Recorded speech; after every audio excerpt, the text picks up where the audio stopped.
Assalamualaikum warahmatullahi wabarakatuh. Bismillahirrahmanirrahim. Alhamdulillahilladzi hadana lihadza wa ma kunna linahtadiya laula an hadanallah. Wassalatu wassalamu ala Rasulillah Muhammadin sallallahu alaihi wasallam. Asyhadu an la ilaha illallah wa asyhadu anna Muhammadan abduhu wa rasuluh.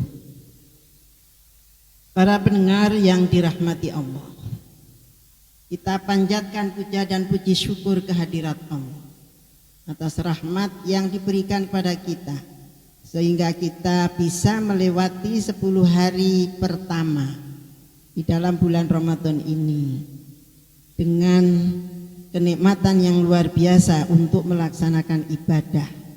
Semoga ibadah kita diterima oleh Allah Subhanahu wa Ta'ala.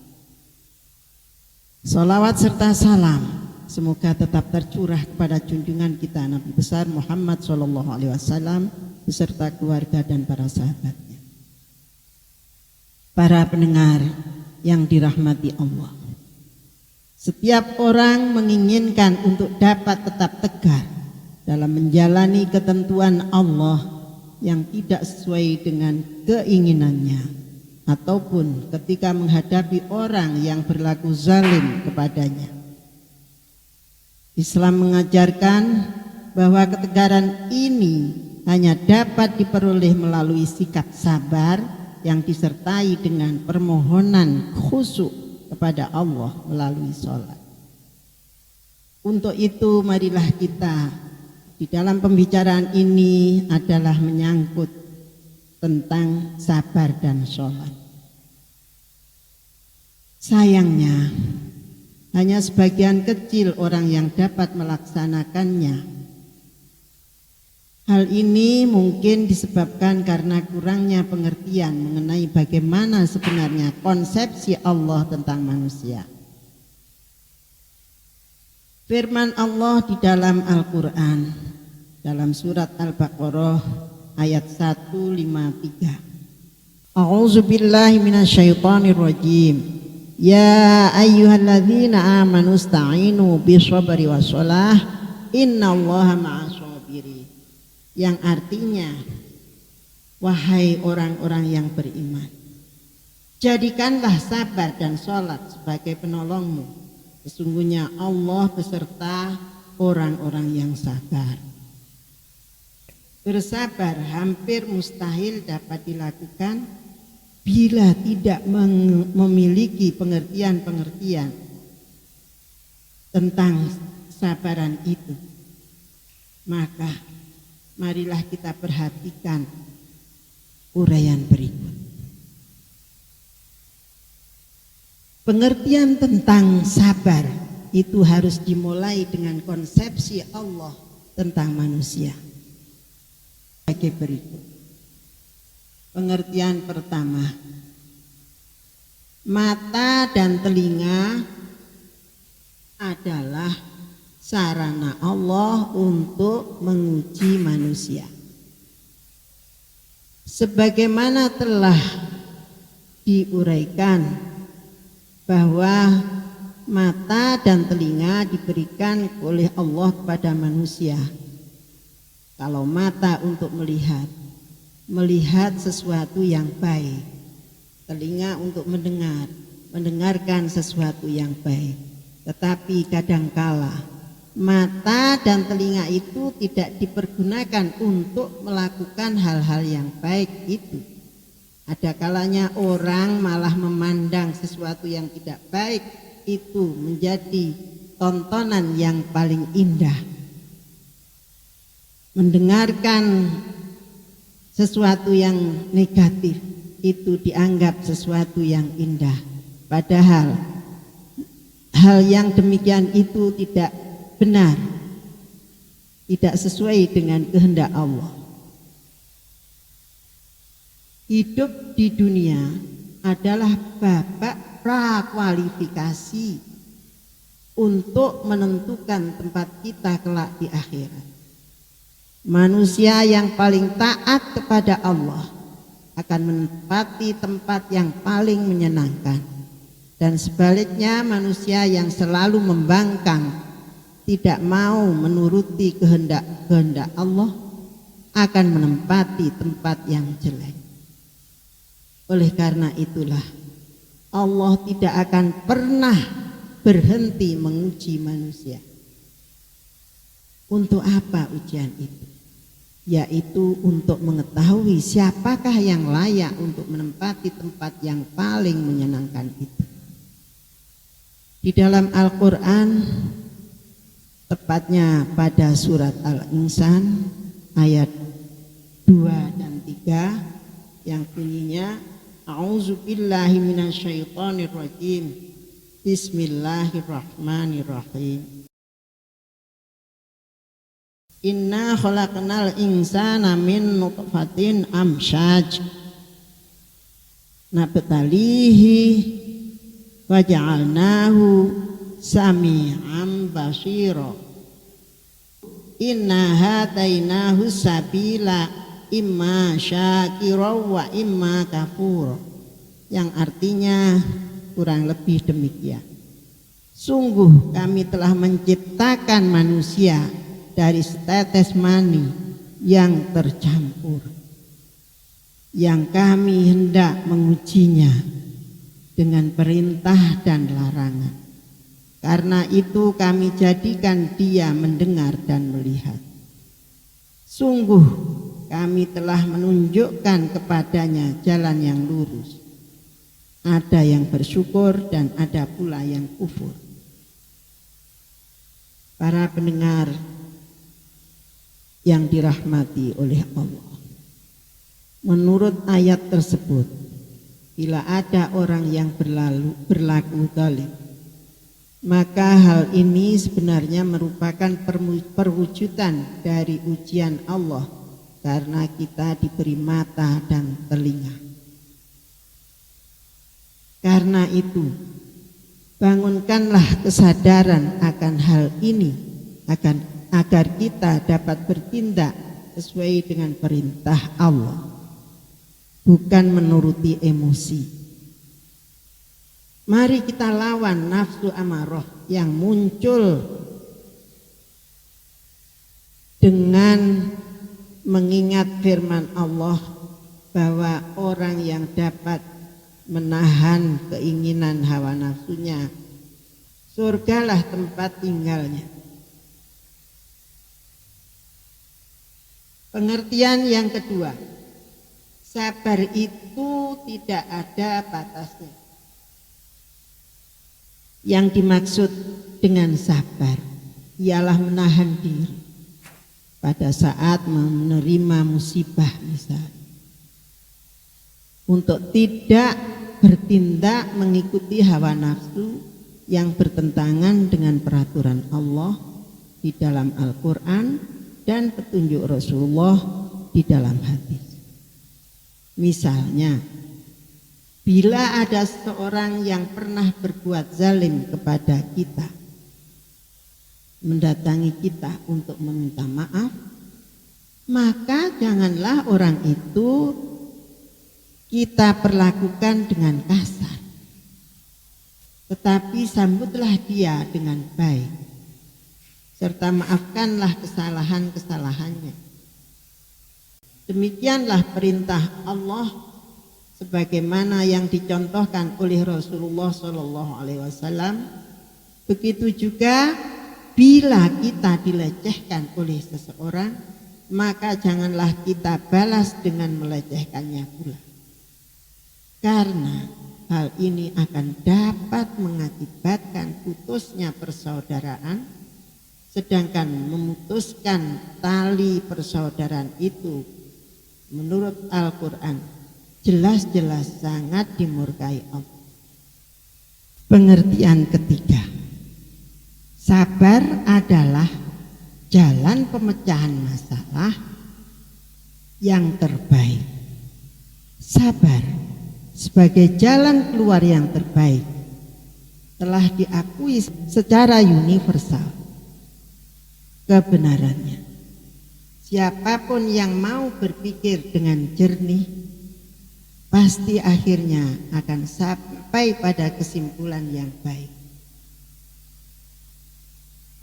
Allah berfirman di dalam Al-Quran surat Al-Anfal ayat 66. A'udzubillahi minasyaitonirrajim. Al-ana khaffafallahu ankum wa alima anna fikum dha'fa fa iyyakum minkum mi'atun sabiratun yaghlibu mi'atain wa iyyakum minkum alfun yaghlibu alfaini biiznillah wallahu ma'asyabirin. Shadaqallahul azim. Artinya kurang lebih demikian. Sekarang Allah telah meringankan kamu karena Dia mengetahui bahwa ada kelemahan padamu. Maka jika di antara kamu ada 100 orang yang sabar, niscaya mereka dapat mengalahkan 200 orang musuh. Dan jika di antara kamu ada 1000 orang yang sabar, niscaya mereka dapat mengalahkan 2000 orang dengan seizin Allah. Allah beserta orang-orang yang sabar. Pengertian yang keempat, sabar adalah perintah Allah. Dengan memahami bahwa sabar itu adalah salah satu perintah dari Allah, maka lakukanlah sabar bukan lantaran terpaksa, tetapi jalankanlah dengan penuh kesadaran, berniat bahwa ini adalah perintah Allah yang harus ditaati dan dilaksanakan, yaitu sebagaimana halnya kita ikhlas mengerjakan sholat. Di dalam surat Ar-Ra'd, surat ke-13 ayat 22, yang artinya, dan orang-orang yang sabar karena mencari keridhaan Tuhan. Adapun indikator keberhasilan pelaksanaan sabar adalah rasa ikhlas. Jadi, bila telah merasa bersabar namun hatinya ternyata masih panas, maka berarti sabar belum dilaksanakan dengan benar. Yang telah kita lakukan sebenarnya adalah hanya terpaksa mengalah atau menerima karena situasi dan kondisi yang memang tidak memungkinkan. Rasulullah SAW menyampaikan suatu kisah yang menerangkan tingginya ganjaran bersabar itu sebagai berikut. Kami lihat kalian berjalan cepat menuju surga. Siapa kalian? Mereka menjawab, kami orang yang senantiasa melakukan keutamaan. Malaikat itu bertanya pula, keutamaan apa yang telah kalian lakukan? Maka jawab mereka pula, kami bersabar bila dizalimi dan bersikap bijaksana bila disakiti. Maka kata malaikat pula, silahkan masuk ke dalam surga. Sungguh bahagia para pelaku kebajikan itu. Pengalaman beberapa nabi dalam bersabar. Contoh, Nabi Yusuf dijebloskan ke dalam penjara selama 7 tahun karena fitnah. Namun ia tidak berpaling dari Allah atau melakukan perbuatan yang tidak diridhoi Allah. Akhirnya Nabi Yusuf dijadikan menteri besar. Demikian pula Nabi Ayub yang bertahun-tahun menderita penyakit kudis yang menjijikkan, serta disisihkan dari anak dan istrinya. Beliau tidak putus asa atau mencoba bunuh diri. Beliau tetap menjalani hidup di jalan Allah. Dan akhirnya Allah menyembuhkan penyakitnya itu. Lain halnya dengan Nabi Yunus alaihissalam. Karena seruannya tidak dipedulikan, maka ia terbawa emosi lalu meninggalkan kaumnya yang menjadi tanggung jawabnya itu. Maka Allah menghukum Nabi Yunus dengan memasukkannya beberapa lama ke dalam perut seekor ikan. Beberapa motivasi untuk melaksanakan sabar. Yang pertama, menyadari sepenuhnya bahwa sama halnya dengan sholat. Sabar adalah perintah Allah juga. Perbedaannya terletak hanya dalam soal waktu pelaksanaannya saja, yaitu bila sholat harus dilakukan pada 5 waktu tertentu, maka sabar harus dilakukan pada waktu menghadapi semua masalah atau musibah, termasuk di dalamnya waktu menghadapi orang yang negatif.